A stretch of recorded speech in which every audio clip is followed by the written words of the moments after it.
Welcome to the Extra Mile podcast for bar exam takers. There are no traffic jams along the Extra Mile when you're studying for your bar exam. And now, your host, Jackson Mummy, owner of the Celebration Bar Review.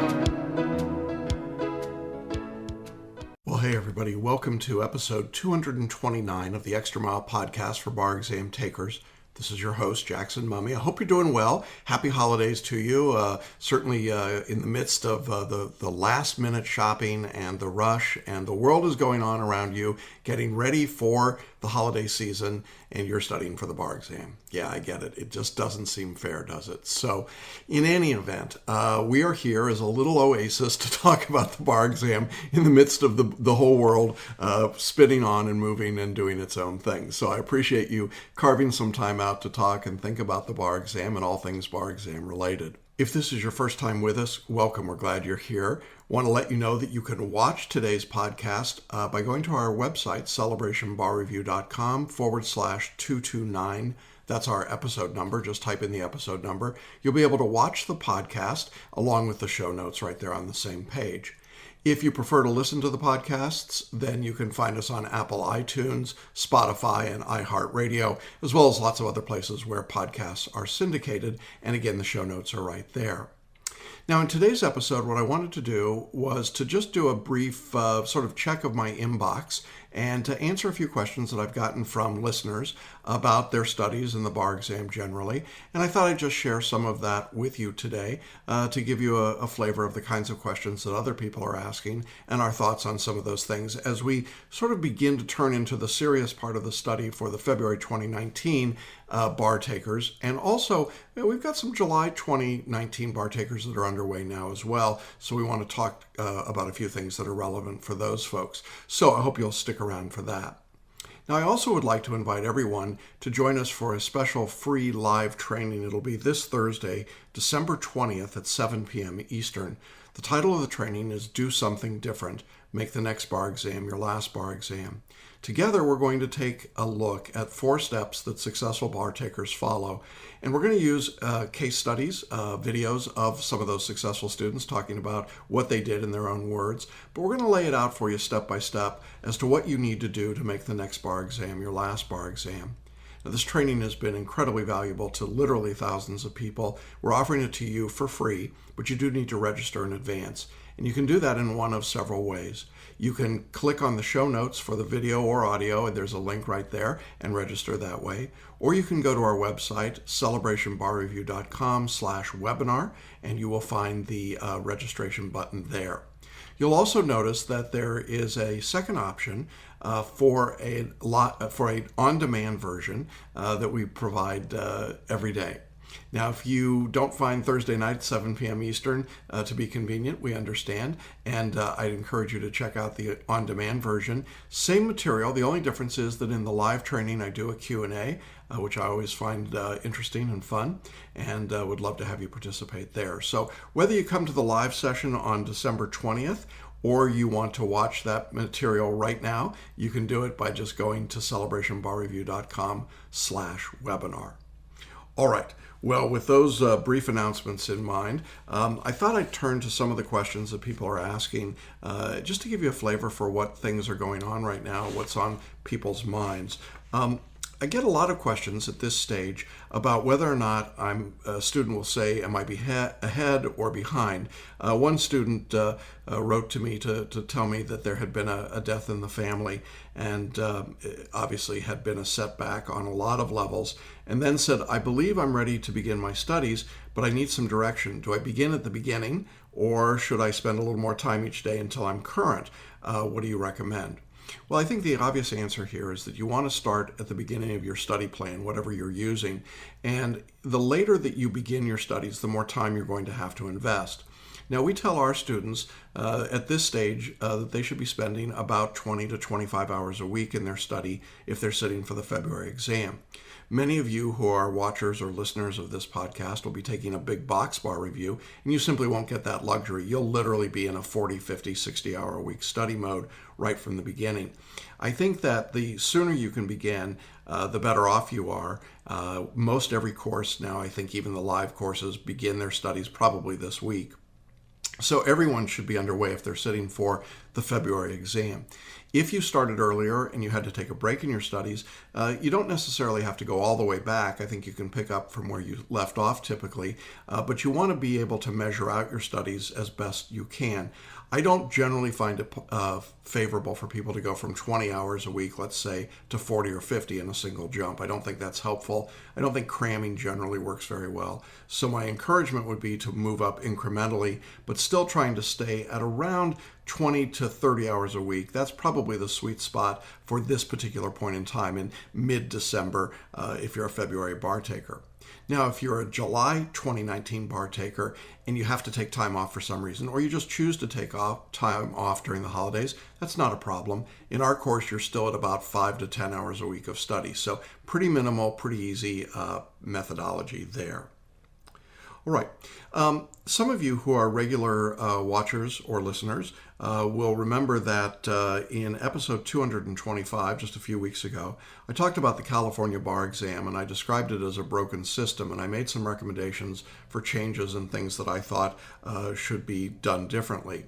And then prior to that, in episode 219, I described a strategy that we've been using pretty successfully at Celebration Bar Review, which is to have students who are having difficulty in hard states like California, Florida, Georgia, consider switching out of those states and sitting for the uniform bar exam, if at all possible, and seeing really great success when students were doing that. In other words, these were students that were getting passing scores for the UBE, but not passing in a jurisdiction like Florida or California specifically. And that philosophy, that strategy is being employed more and more frequently. And I've gotten a lot of questions from listeners after those two episodes. This is typical of the kind of questions that I've gotten. I went to a state bar accredited school in California. Do I qualify for the UBE? The answer to that is probably not. If you attended a state accredited California school or a correspondence school in California, you have to sit for the California first year law student exam in order to sit for the general bar. If you had to take the first year law student exam, what's called the baby bar, then you are almost certainly not going to be accepted into a UBE jurisdiction. That's one of the difficulties and one of the reasons that you have so many people who are stuck in California. So then the obvious question is there a strategy around that? Well, the best strategy that I've been able to come up with is that if you find yourself in that predicament, you might want to consider doing a one-year LLM, which you can do by distance learning from schools around the country that are ABA accredited. Now, with that ABA accredited LLM attached to your JD, there are a few UBE jurisdictions. Wow, that's a lot of initials. There are a few UBE jurisdictions that it appears would let you sit for their exam. And while I can't give you a definitive answer and don't want to give you legal advice about what to do, I would simply say that you might want to check with some of those jurisdictions that you're interested in, check out some LLM programs and talk to the admissions folks and ask them what the impact of that LLM is on the ability to take a bar exam in another state. This has been a technique that foreign attorneys have used for some time now, and we have seen students who have come in, done the one-year LLM, and then been allowed to sit in other jurisdictions. Now, some of those jurisdictions are now UBE jurisdictions. How transferable that UBE score will be still is pretty much, I think, an open but closing question in the sense that probably not a lot of places, but look, if you can get licensed anywhere, I think it's a good thing. So something to consider in that regard. Now, if you went to an ABA accredited law school in any state and you've been taking the California or the Florida bar exam and you haven't been passing, but you've been getting a score better than 130 on the multi-state, that's sort of the threshold that we would look at, because that 130 multi-state score translates into what you're going to need at a minimum threshold for the UBE. So if you've been getting 130 or better, but not the 136 you need in Florida, for example, or the 144 you need in California, then I think it's definitely worth checking out that strategy. And again, you can find out more about that in our episode 219, the switch to the UBE. So good luck to all of you who are considering that and thinking about that. I get a lot of questions from people who say not only did they go to a state accredited school, but I got another question from a student that said, what states are available for someone who is legally trained abroad? and has an LLM from an ABA-approved law school? And the answer is there are a few. You just got to check around. These rules are always in flux, and they are decided individually by different states. So that's what I would suggest to you. All right. Another kind of question I get about this time of the year are people who are losing their mind over doing their character and fitness applications. One of them wrote to me and said, I can't possibly complete my Florida Bar app by the end of the day today, which apparently was the deadline day, so I'm going to miss another deadline. They want everything shy of a blood sample, and I'm not entirely sure that they don't want the blood sample as well. So here's one of the things that we can tell you about bar applications. While the duty of candor is obviously paramount, it's also a reality that very few people will be able to produce every document, every record that might be requested by the bar examiners. It's okay to submit an application and say, I just can't find this or I don't have access to this, rather than missing a deadline. The examiners will let you know what is absolutely critical or not. And I would say in general, rather than missing deadlines and paying the higher late filing fees, it's better to submit the application and indicate the things that you're simply incapable of producing for them. Some bar character and fitness applications, for example, want you to list all of your addresses since you were 16 years old. That's relatively easy to do when you're 24. It's a lot tougher to do when you're 64, let me just tell you. So there are things that are going to be very difficult. If you're thinking about taking the bar, let's say in July of 2019 or maybe even in 2020, this is the time to start beginning your character and fitness, regardless of the jurisdiction that you're in. It's a fairly lengthy process, and we would encourage you to get that underway and not wait until that's done to begin your studies. I mean, I would start both of those very, very early. All right. Another kind of question that I get is from those people that did start early, and it's sort of the, I began early and I'm now finishing up most of my substantive studies, which is great if you're a February bar taker. But then the question, of course, from bar takers is, am I too far ahead? There's something about our personalities, aren't they? This student wrote to me and said, I don't want to finish too far ahead of the February exam, so what should I do? Should I take a week or two off? Well, nice try, but no. And here's our general philosophy. If you are reaching the end of your substantive study, if you are wise enough to begin your studies early, the best way to review at the end is not by doing an entire course for a second time or a third time. I recognize that there are probably courses out there that use that pedagogy. We don't recommend it. What we think works more effectively is to consider your studies as a funnel. You start at the very top doing all of the material, and then you narrow down as you go along, picking the areas that you are least comfortable with and working in your greatest areas of discomfort. If you finish your substantive studies in December or early January, use those remaining weeks to narrow down topics and go more in depth. Don't try to do the entire syllabus of your course or all of your studies at one time. I think you'll just serve to frustrate yourself, and ultimately, it's kind of fruitless. At this point, you know a certain percentage of all of these subjects, whether that percentage is 20% or 80% or something in between. But doing the whole course again will only marginally improve that percentage, whereas focusing on the 20% you don't know in a subject is likely to show a much greater benefit. So I think that's to the point. On that same general idea, a student said, is it a waste of time to go through my syllabus twice? And this particular student came to us and said, it's my third time taking the bar. And when I've done the study review, my scores go up. But I'm really struggling with whether or not I should just be going through materials over and over and over again. I have this very extensive study guide that'll take me up to the day of the exam. Is that going to work? Well, I think it's the same idea here. Just doing material over and over and over again is probably the least effective thing to do. So to be more specific, what I would recommend is make a list in inverse order of the subjects on your bar exam. And by inverse order, what I mean is, what are the subjects that you dislike the most or that are the most difficult for you? Put them at the top of your list.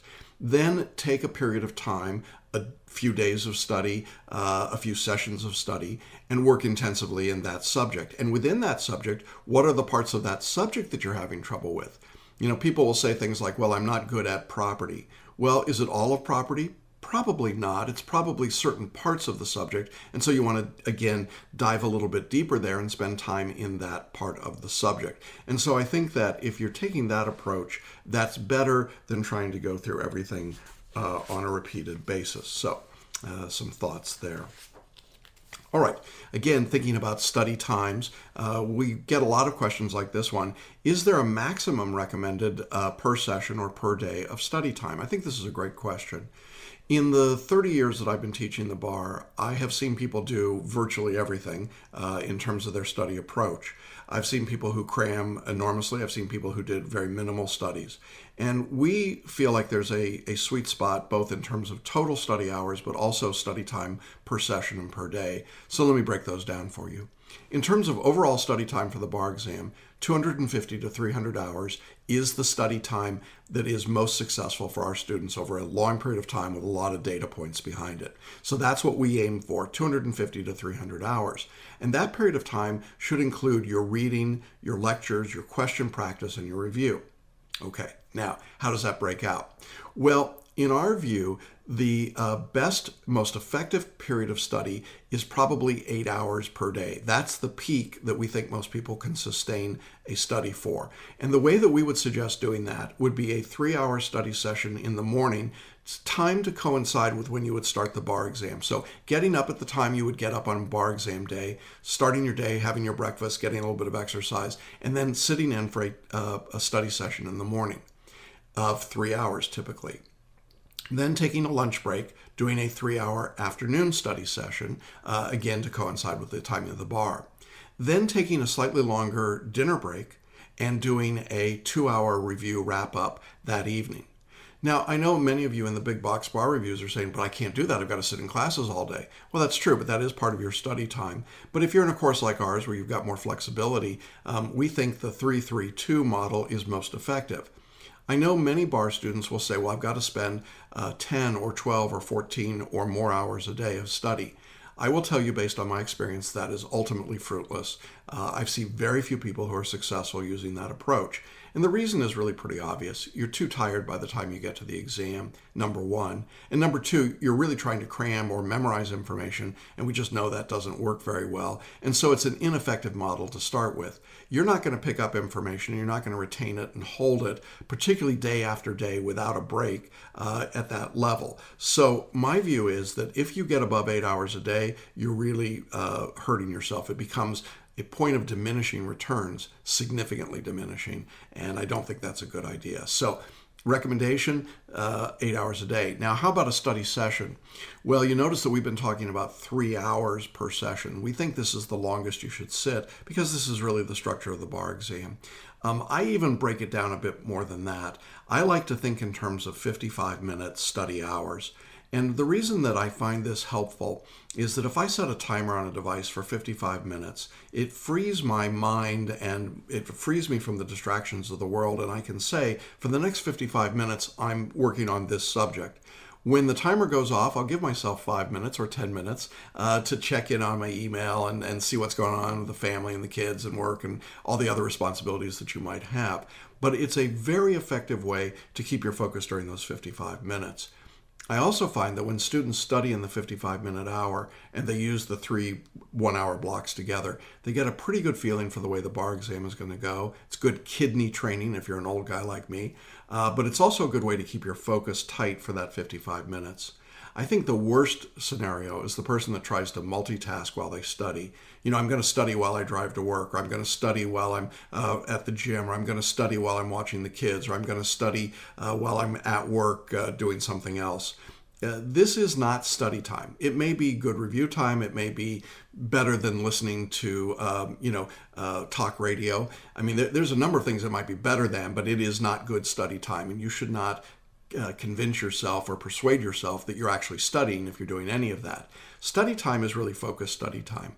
And that's true whether it's listening to a lecture or doing the reading or doing question practice. It is very hard to do those things and multitask something else. So when you're ready to do your study time, make it study time. And then I think you can keep it at a reasonable limit at 20 hours or 55 minutes for 3 hours at a period, 8 hours a day, 250 hours to 300 hours total. All right. Cool. Another question in the same realm, I guess, would be this kind of question. How far in advance of the bar exam should I target to complete my studies? I think this is another good question, and as we get closer to the exam, we'll tend to get more and more of those kinds of questions. In my experience, you should use about 14 days for review at the end.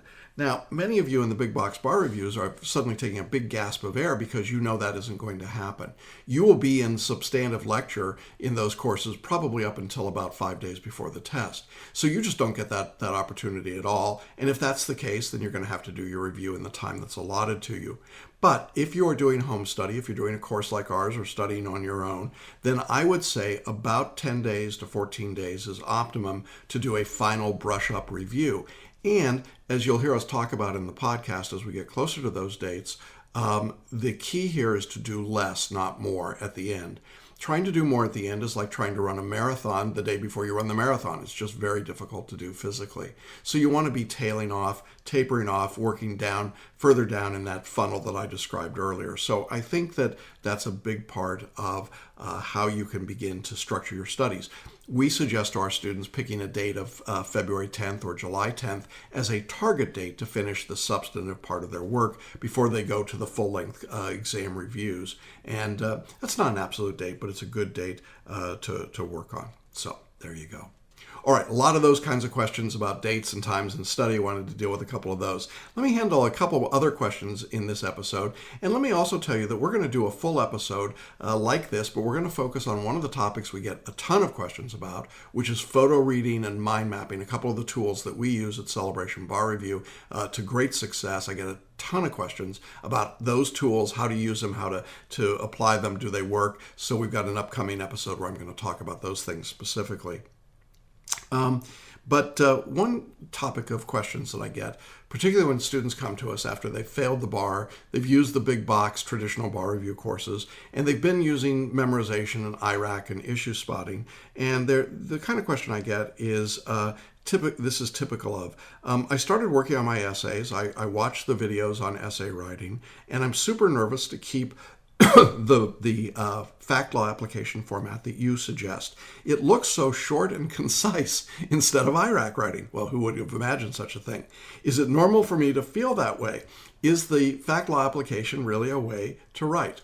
This is a great question, and it's a perfectly valid one. And the answer is yes, it's a completely valid, successful way to write. I've taught it for over 30 years. It actually comes originally out of the Georgetown University Law Center, our writing center that we created. And it was designed as a way to help teach new lawyers how to write successfully for the big law firms that were hiring them and saying, oh my God, I've got brand new law students who can't write. And so we developed a writing system there that was much more like what real lawyers did. Over the years, the bar exam has morphed into more of a test based on that theory that it's not what you can memorize and recite, and it's not how many issues you spot that's going to make you a good lawyer. It's how you analyze the fact pattern in front of you, how you look at the disputes and the conflicts that are in that fact pattern, and then how you apply the law as you understand it to that pattern. And so we teach a very simple, basic writing style that doesn't ask you to spot issues or apply memorized rules. Now, one of the things that makes that so challenging for people is that IRAC gets pushed into your head on your first day of law school, but no one that I know used IRAC writing when they were in college or high school. It's a learned skill. And so you can learn other writing styles as well. Now, I recognize that in saying all of this, I'm actually, sort of the David talking to Goliath, because Goliath tells you that you have to IRAC. Well, that's just a fantasy, and it's a piece of mythology. You don't have to IRAC. The reality here is that the majority of people that take the bar exam in 2018 fail. And the majority of people that were taking the bar exam were using IRAC. So by definition, if we take the logical conclusion, IRAC is not a guarantee of success. It is not the only way to write your essays. Our students that use the fact law application method pass the bar exam. So we know that it is a better way to write. The examiners in every jurisdiction that I'm aware of have written a lot about what they think make good exams, but I have never seen any bar examiner put in writing that IRAC is the preferred writing style, or that any writing style is preferred. That's simply not their job. I don't think they care. They're familiar with IRAC writing. They're familiar with our approach. They're familiar with several other writing approaches that are out there. I don't know that it matters so much to them what writing approach you use as to what you actually produce. And the product that you produce has to be responsive to the question that's being asked. And it has to demonstrate that you as an applicant understand and know how to use the law that would be relevant to that topic. Issue spotting tends to require you to write many more words with much less, I think, depth in any of those subjects. And the reality here is if you transferred that approach to the practice of law, let's say a new client came in and sat down with you and you said, well, I've heard your problem, Joe client, but now what I'm going to do is issue spot it at $150 an hour and come up with all the possible issues I can come up with. And your client says, wait a minute, I don't want to pay you $150 an hour for you to come up with things that we can't use. Oh, don't worry about it. That's what I learned to do in law school. And by the way, when we get to trial, I'll issue spot there as well, so that I'll take that one-day trial and turn it into a 7-day trial. But the judge won't let you get away with that. The jury won't be happy with you. Opposing counsel will sanction you. In other words, there is no upside to issue spotting. No one in the practice of law does it.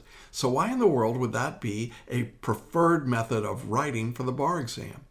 The only way that you can justify it is to say, well, it's what's done in law school. But law school is testing a different set of skills than the bar exam. And, we talk about this in a lot of places, including in our free training about do something different, because this is one of the real fallacies of the process. If you think the bar exam is simply the ultimate law school exam, you've missed the boat. It changed about 10 years ago, and it turned into a pre-practice exam, not a post-law school exam. And I think that the people that feel so invested in IRAC writing have really let bar students down. And the truth is, it's easier to just teach people to do what they were doing in law school. It's much harder to change that mindset. And that's why a smaller course like ours is probably more successful, because we can work with students individually, help them see this approach. Now, if you look at the interviews that we've done with successful students, and I think we're now, as of today, at about 75 of those interviews that we posted on our website from the last couple of years, you will notice how many of those individuals talk about the change in writing style and the difference it made to them, how much more natural and intuitive it was, how much more effective they were in their writing, and the differences it made in their scores. So I feel really strongly that this shorter, concise, more in-depth style of writing is preferable to IRAC. Is it normal to feel uncomfortable when you switch? Yeah, absolutely. And is it really the way to write? Well, based on our experience and the experience of many, many of our students, I would say yes, it is. All right, one other question about the writing style. Do you have a good way to teach yourself how to write in this writing style? This individual said, I've been dissecting essays from the bar examiners, trying to see how it fits into the format, and then trying to rewrite them. And I think this is an interesting point. I know a lot of you watch and listen to our podcast, and you may not be in our course, and trying to apply the things that we're talking about, like photo reading or mind mapping or the writing style. And I applaud that. I would rather you were in our course, obviously. But if you're working on your own and you're trying to figure out the writing style, I think what you're going to discover is that the essay answers given by the bar examiners are going to be of no help at all. They typically don't even have the law correct all the time. There are often multiple answers submitted that reach different conclusions on the same questions. They're absolute hodgepodge. And why is that? Well, the examiners don't want to be tied down to any one writing style, any one theory of the case, any one particular approach. And so as a result, those answers are almost worthless. And I think this is one of the reasons that you should use a good, competent, quality bar review. We prepare model answers to every essay question in all of the jurisdictions that we teach, so that as a result, we're able to give our students models and they don't have to spend the time trying to reverse engineer them into a writing style. But if you're trying to do that work on your own, I would not look at the answers given by the examiners. I would look at the question and then break it into the writing style of talking about the facts, making the legal arguments, and then applying it. And, if you're really anxious to do that, we've got a course available that starts at $3.20 a day. So certainly affordable for most people to learn thoroughly how to do that and to have the writing samples that you need to have. All right, so a couple of things on writing. One other element related to writing, I guess, is this question that I got from a listener who said, I'm going to be typing my bar exam. Will I be given scrap paper to outline? I'm finding it difficult to outline on a laptop and would prefer to have handwritten scratch paper as I type. The answer is very much jurisdictionally specific.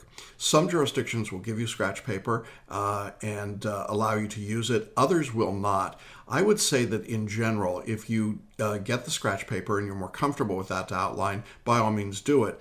But you can also outline on the back of the question sheets themselves or in the margins of the book. And worst case, if you're finding it really difficult to outline on the computer, I would simply start on your computer with everything, all your major headings first, and then just hitting the enter key and building the outline out as you go along so that you start with a very discrete outline that you can see on one screen, because I think that's where people get into trouble. They try to type too much of the outline and then they have to scroll through the screen to see what's in the outline. I would just put in your main headings first, then maybe your subheadings, and of course, if you're in our writing style, you know what to do after that. But I think if you're trying to put in a super detailed outline on your computer, it may be harder for you to do that, and you may want to go to a sheet of paper if the jurisdiction permits it. And a great way to find this out, obviously, look at the rules or just contact the examiners and ask that question. So, all right. Again, still staying in this idea of talking about writing, we got this question. I've been having difficulty with headings, writing headings on essays. Is there a rule of thumb when you're crafting an essay heading? And I think the answer is yes. The rule of thumb is 5 words. In general, I think that your headings should be 5 words or less. They should be phrases. They should be paraphrases. They should never be a verbatim restatement of the call of the question. I've seen people that write 2-3 lines because they're writing out word for word the call of the question. I don't think you should do that. It's not necessary. You don't have time. I would simply paraphrase it. And the example that I would give you, the analogy, would be a highway road sign.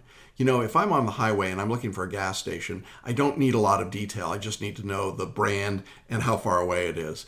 And any more detail than that is really superfluous. To tell me that there's a mobile station and mobile provides, this great gasoline and it's wonderful and, stop here and, more detail. I don't need that. Just give me the heading, gas 1 mile. And I think that's the idea with a bar exam headline. Put a phrase in. The phrase could be the legal term of art, or it could be just descriptive, but it's enough to let you as the writer know what you're going to write about, and enough for the reader to see what's going to be happening and where that section is headed. So short headings, I think, are always best. Would encourage you to do that. Another question about writing that we got was that some sample answers briefly mention how other elements of the rule of law are met, and then to discuss the element at issue fully, and other sample answers just focus on the elements that are in issue or in dispute. This again goes back to the point of the model answers from the bar examiners. They will do all manner of things because they really don't want to be pinned down on saying this is the only way to write. When we write our model answers in our course, we will focus only on the elements of the rule that are in dispute. The reason is that the examiners create a problem out of whole cloth. It's fiction. They create a problem and they say this is in dispute, but this other item isn't. Well, why do they make that decision? It's to narrow the focus of the question. So as soon as you start writing about things that are not in dispute, you're broadening the focus of the question. You're moving away from what the examiners actually were asking you to do. Therefore, we use what we call a guiding question. And the guiding question is, what is in dispute? If you focus on what is in dispute, you are always at the center or the heart of an essay or a problem as compared to being on the margins. And we know that there are more points in the center of the bullseye than there are out on the margins. So again, this is why we focus on what's in dispute. Now, we get questions that say things like, if you're talking about a rule and it's got several elements to it, do you discuss every element of the rule or just the ones that are in dispute? Again, using our guiding question, we say, what's in dispute? If we're talking about a negligence problem, do we need to talk about duty, breach, causation, proximate cause, and so on? Well, not necessarily. If they're not all in dispute, let's just accept the pieces that are obvious and go to the parts of the rule that might be in dispute, because that's where the examiners wanted to direct your attention. That's why they wrote the fact pattern the way they did. And I think what you'll find is that when you do that, you can get away with a lot fewer words on paper, which would make you feel a lot better if you're not a fast typist. But it will also give you more depth in what you write about, and it will give you the confidence when you're writing that you're where the examiners would like you to be. Well, speaking of where the examiners and all of us would like you to be, I think one of the last questions I wanted to wrap up with today, a student wrote and said, sometimes my studies are a bit overwhelming because I miss so many questions. I feel like I lose my mojo for the day and it sets me back. And it reminds me of when I haven't accomplished my goals. I don't want to enter into a cycle of setback. And I think that that's a great way to wrap up these questions by talking about where you ought to be mid-December. If you're a February bar taker, you should not be worried about how many questions you're getting correct at this stage. It is irrelevant. Certainly in our course, it's irrelevant. The point here is to learn from doing the question practice. We would think that you learn from the lectures and the outlines and the question practice. And so the more practice you get in, the better off you're going to be. Now, in a big box bar review, that's hard to do because you're on this sort of forced march schedule that makes it very challenging to get a lot of work done. But if you've had the luxury of being able to study for a while, if you're in a home study course or a course like ours, I would encourage you to follow those study guides, to do your question practice, and to learn from it, and to treat every question you miss, whether it's an essay or a multiple choice question, as an opportunity to learn something new. Now, as I said, in an upcoming episode, I'm going to talk about something called mind mapping. This is the note-taking system that we employ at Celebration Bar Review. And it's a great way to incorporate the learning that you get from doing a question, even when you get the question wrong. And so I think that there are ways to take that approach of doing question practice and make it something positive rather than feeling like, oh, I'm just really discouraged because I didn't get enough questions correct. I will tell you that over the years, I've seen students who did very poorly in question practice who passed the bar exam quite easily. I've also seen students that did quite well in question practice who did not pass the bar. Enough that I believe that there's no real correlation between the practice score and the ultimate score. Now, later in your studies, when we get into the month of February, if you're doing full-length exams under test conditions, those exams, depending on which ones they are and what kinds of questions you're using, can be highly predictive. But at this stage, virtually no practice question you do should be considered predictive. So I think when it comes to getting your mojo back, the way you get your mojo back is just by saying, I've got this number of hours I'm spending in my studies, this number per day, per session, per week. I'm staying on track and I'm learning through what I'm doing. And if you do that, I think you're going to be just fine. My final comment, really, before we wrap up today, is simply to say that as we get into the holidays and we get closer and closer to Christmas and New Year's and the entire holiday season, it's okay to take breaks. It's all right to spend time with your family. It's okay to travel and see your family. It's okay to be part of the bigger world. It's not an all or nothing binary choice. You don't have to do all bar studies and nothing else, or all holiday and no bar studies. You know, if you're traveling to see your family for the holidays, get up an hour earlier in the morning and do some bar study. It'll be okay. Everybody else is sleeping. What you don't want to do, however, is to bring your bar study materials to the holiday dinner table. That will just irritate everyone, and you won't learn much anyway. So please try and avoid that technique and behavior. Don't be sitting there trying to highlight bar review materials while everyone else is opening their gifts. It's really not good form, and I know that you all know that, but you'd be surprised how often I hear from family members who say, really? Was it really necessary for the bar taker to be doing that? So I know that it happens. All right. Well, I hope that this Q&A has been helpful for you today. I hope we've covered some things maybe that you were interested or thinking about in your studies and getting underway. And we wish all of you a very good study period. I want to wrap up by reminding you about our free training coming on Thursday, December 20th at 7 p.m. Eastern. That's 4 o'clock Pacific time. The title is Do Something Different, Make the Next Bar Exam Your Last Bar Exam, and you can register by going to celebrationbarreview.com/webinar. Look forward to seeing you there, doing a Q&A live on that training with you, and we'll be back again next week with more information about the bar exam and wrapping up our year of 2018. Thanks, everybody. It's been good to see you. Bye-bye. Thanks for listening to the Extra Mile podcast for bar exam takers at www.celebrationbarreview.com.